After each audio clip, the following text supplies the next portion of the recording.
Oke, di sini aku hanya ingin memberikan review pertandingan PSM Makassar lawan Persik Kediri yang berakhir imbang tanpa gol 0-0, dan saya menonton pertandingannya dari awal hingga akhir. Jadi saya bisa memberikan sedikit pendapat atau ulasan dari yang saya lihat pertandingan PSM melawan Persik Kediri. Sebelum kita masuk ke pertandingannya, saya ingin melanjutkan kembali review yang kemarin saya sudah buat untuk Persik dan PSM, bahwa PSM Makassar saat kemarin kalah ya lawan Persebaya Surabaya, itu saya bilang bahwa permainan dari PSM Makassar itu sangat bagus, bisa dinikmati, variasi serangannya sudah bagus, dan saya memiliki saran bahwa coba Angko Johnson jadikan target man dan Ferdinand Sinaga jadikan sayap kiri ya. Kemarin saran saya seperti itu lawan Persebaya Surabaya. Dan Persik Kediri saat kemarin kalah lawan Persikabo Bogor, itu saya mereview masalah mental dari pemain Persik Kediri di babak kedua lawan Persikabo Bogor. Jadi udah ada dua lanjutan review yang kali ini akan saya kembali simpulkan bagaimana perkembangannya. PSM Makassar dan Persik Kediri boleh dibilang ini pertandingan yang menurut saya tidak terlihat pemain dari kedua tim menerapkan strategi seperti biasanya. Ini kesimpulan besarnya. Jika PSM biasanya bermain bola possession dan Persik Kediri juga bermain bola possession, saya itu saat mau kick off atau mau nonton ya, saya sudah ini dulu ya beranggapan bahwa wah ini pertandingan akan seru. Karena apa? Di pertandingan kemarin PSM Makassar bermain bagus bola possession, dan Persik Kediri walaupun kalah dari Persikabo Bogor tapi di babak pertama juga bermain bagus. Jadi sebenarnya kedua tim ini strateginya sama, yaitu lebih banyak bermain bola possession dan variasi serangannya dari tengah dan sayap juga. Nah itu yang saya pengen lihat, kedua tim ini bermainnya akan seperti itu, adu bola possession. Tetapi di atas lapangan, ini saya nggak berbicara masalah peluang atau penyerangan ya, tapi berbicara cara permainannya, itu semuanya di luar dari dugaan saya. PSM Makassar sering kali kehilangan bola, Persik Kediri juga sama, sering kehilangan bola. Nggak ada yang benar-benar sesuai yang saya pengen lihat, yaitu melakukan ball possession atau bermain passing-passing dekat.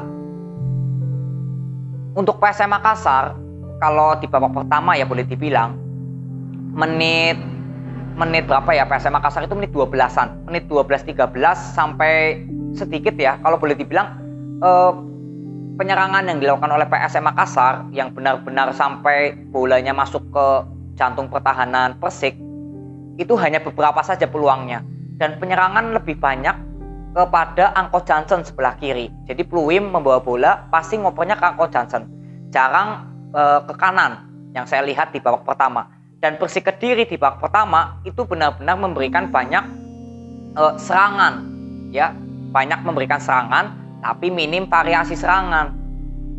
Dan peluangnya juga ada ya, banyak ya, boleh dibilang di babak pertama peluang yang paling banyak dibandingkan PSM ya Persik Kediri. Di babak pertama itu lebih banyak peluangnya untuk Persik Kediri, tapi minim variasi serangan. Nanti saya akan bahas sambil berjalan. Dan saya juga ingin membahas cara pertahanan kedua tim. Persik Kediri di saat kehilangan bola melakukan pressing, bahkan 3-4 pemain ikut melakukan pressing terhadap pemain PSM Makassar, baik masih di areanya PSM itu tetap di pressing sampai depan oleh Persik Kediri. Dan itu berhasil ya, saya sudah bilang ini berhasil nih, pressingnya bagus.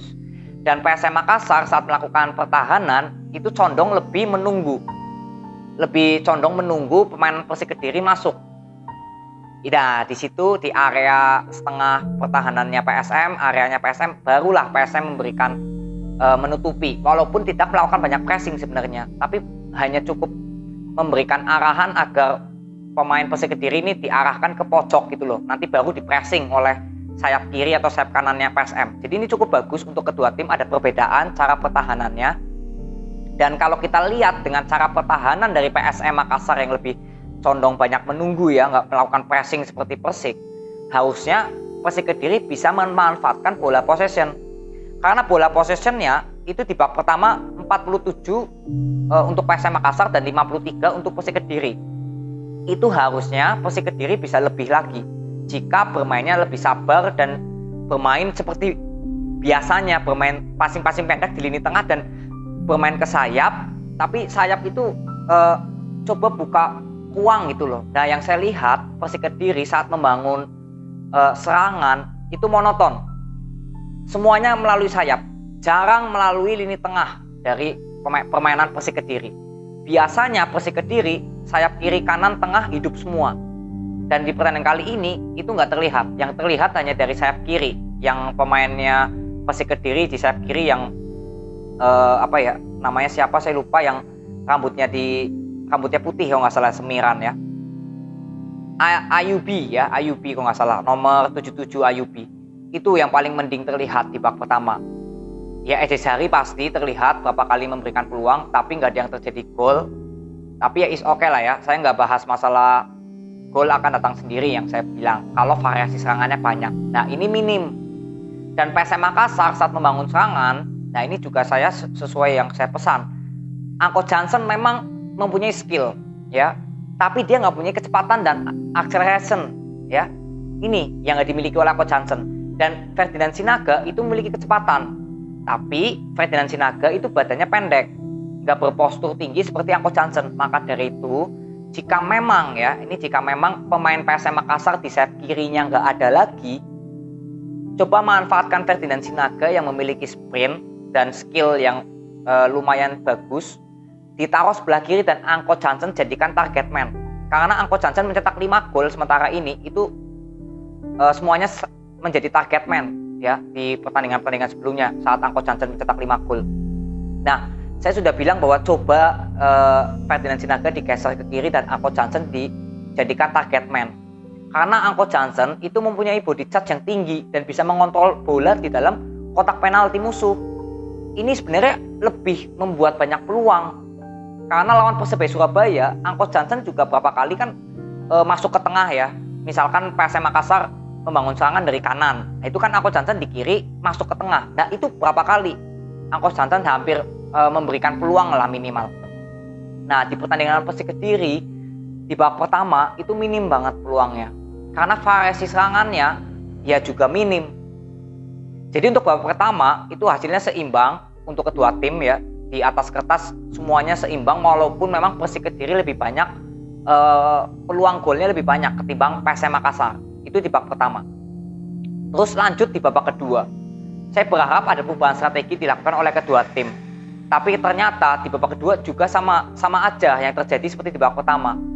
Dan di sini memang terlihat Persik Kediri lebih bermain all out ya, atau ingin cepat mencetak gol. Dan PSM Makassar tetap bermain kalem aja membangun serangannya, yang nggak terlalu buru-buru ya seperti biasa. Tapi juga sering kehilangan bola PSM Makassar jika bermain terlalu lama memegang bola. Karena pressing yang dilakukan oleh Persik Kediri membuat aliran bola dari PSM Makassar itu nggak terlalu bisa berjalan dengan bagus di babak kedua ini. Nah, Persik Kediri banyak mengontrol pertandingan, mengendalikan bola possession, tapi terlalu buru-buru melakukan passing. Berapa kali saya lihat passing long ball dari pemain tengah ke sayap yang gak produktif, dan shoot yang dilakukan dari luar kotak penalti dari pemain Persik Kediri, kalau nggak salah Dionatan ya, yang pemain asing, juga nendangnya nggak tahu kemana. Jadi benar-benar percobaan yang dilakukan oleh Persik Kediri di pertandingan ini itu minim banget variasinya. Bukan peluangnya ya, tapi variasi serangannya tuh minim. Jadi Edi Sari memang dijadikan target man, tetap bagus. Hanya saja ya dari sayap semua, nggak ada bermain seperti biasanya loh, bola possession yang variasi serangannya itu hidup semua. Tapi di sini benar-benar hanya mengandalkan lini sayap, terutama sayap kiri. Ayubi itu yang rambutnya disemir, yang rada panjang itu yang saya lihat paling energik lah di lini sayap, yang paling memiliki sprint lah. Itu dia Ayubi di Persik Kediri. Dan PSM Makassar juga di sini gak banyak yang saya bisa komentari juga ya, karena memang Sayuri kan main ya, Sayuri main menggantikan Ferdinand Sinaga. Sebenarnya yang saya ingin katakan bahwa PSM Makassar ini membutuhkan target man. PSM Makassar, karena PSM Makassar kan melakukan bola possession sama seperti Persik Kediri. Ini ada persamaan untuk kedua tim. PSM Makassar itu bola possession dan Persik Kediri bola possession. jika Persik Kediri target man-nya Ejejari, nah di PSM Makassar itu Ferdinand Sinaga. Nah di sini perbedaannya bahwa aliran bola di dalam kotak penalti musuh itu lebih terlihat banyak peluang Ejejari karena Ejejari mempunyai postur yang besar dan bisa mengontrol bola di dalam kotak penalti musuh. Nah, begitupun juga PSM Makassar. Jika Angkon Johnson dijadikan target man, mungkin akan peluangnya lebih banyak lagi. Jika misalkan Ferdinand Sinaga nggak bisa bermain di sayap kiri atau kanan, ya sudah, percayakan Angkon Johnson di depan, jadikan target man. Dan Sayuri bisa di sayap kiri atau kanan ya. Coba beri kesempatan itu. Intinya Angkon Johnson jadikan target man. Itu yang saya lihat. Karena cara membangun serangannya, ini untuk keseluruhan pertandingannya ya, PSM dan Persik itu sama-sama memainkan sistem bola possession. Jadi variasi serangan di pertandingan sebelum ini ya, itu terlihat jelas kok. Pemain tengah, sayap itu hidup semua. Dan target man-nya juga ada. Untuk Persik ada EJ, dan di PSM ini yang saya pengen lihat Angkon Johnson. Karena kan Ferdinand Sinaga barusan datang ya, coba dijadikan sayap kiri. Setahu saya Ferdinand Sinaga juga bisa bermain di sayap kiri waktu di Timnas Indonesia. Coba PSM Makassar, semoga ya pelatihnya bisa mendengar. Saya pengen melihat PSM Makassar karena di luar dari pertandingan kali ini ya, karena di pertandingan kali ini benar-benar seperti bukan permainan ciri khasnya PSM dan Persik. Ya, seperti bukan ciri khasnya. Tapi ya di luar dari nanti pertandingan ke depan, saya berharap Persik Kediri bisa membangun serangan juga lebih santai, lebih kalem, tetap mainkan irama bola possession karena terlihat sangat buru-buru ingin mencetak gol, ujung-ujungnya tumpul di depannya. Variasi serangannya yang minim gitu loh. Peluangnya tetap ada untuk Persik Kediri, tetap ada. Tapi kalau variasi serangannya lebih banyak lagi gitu loh, kan lebih bagus lagi. Seperti biasanya lah Persik Kediri bermain. Karena masalah mental lawan PSM Makassar ini terlihat nggak seperti lawan Persikabo kemarin di babak kedua. Karena Persik Kediri lebih bermain pressing. Kalau lawan Persikabo kan di babak kedua nggak melakukan pressing. Itu perbedaannya untuk PSM Makassar, Persik Kediri. Jadi secara pertahanan pressingnya sudah bagus, itu dipertahankan. Nah di saat melakukan penyerangan coba lebih kalem seperti biasa, bermain bola possession yang saya bilang cantiknya Persik Kediri bermain itu. Bermain passing pendek, variasi serangannya dari sayap nanti balik lagi ke tengah, baru beri kepada Ejejari. Itu yang saya tahu dari Persik Kediri. Tapi di pertandingan kali ini jujur memang nggak terlihat, di luar dari dugaan saya, di luar dari Persik Kediri lebih banyak peluang ya. Tapi untuk variasi serangannya yang minim ketimbang di match-match sebelum ini. Dan untuk PSM Makassar juga di luar dari dugaan saya juga tidak banyak melakukan ball possession, justru lebih cepat kehilangan bola karena Persik Kediri yang mengontrol bola possession boleh dibilang di pertandingan kali ini. Dengan tidak adanya Sutatotan jelas terlihat ada koordinasi lini tengah yang kurang berjalan dari PSM Makassar yang sehingga mengakibatkan variasi serangan dari PSM memang sedikit minim.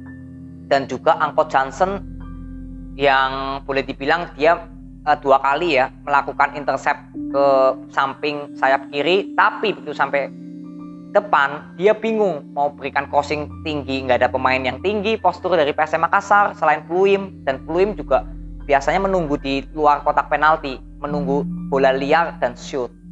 Jadi semoga lah ini PSM Makassar, saya pengen lihat sayap kirinya mau Ferdinand Sinaga atau siapa yang bisa gitu ya, dan kasih Angkon Johnson sebagai target man.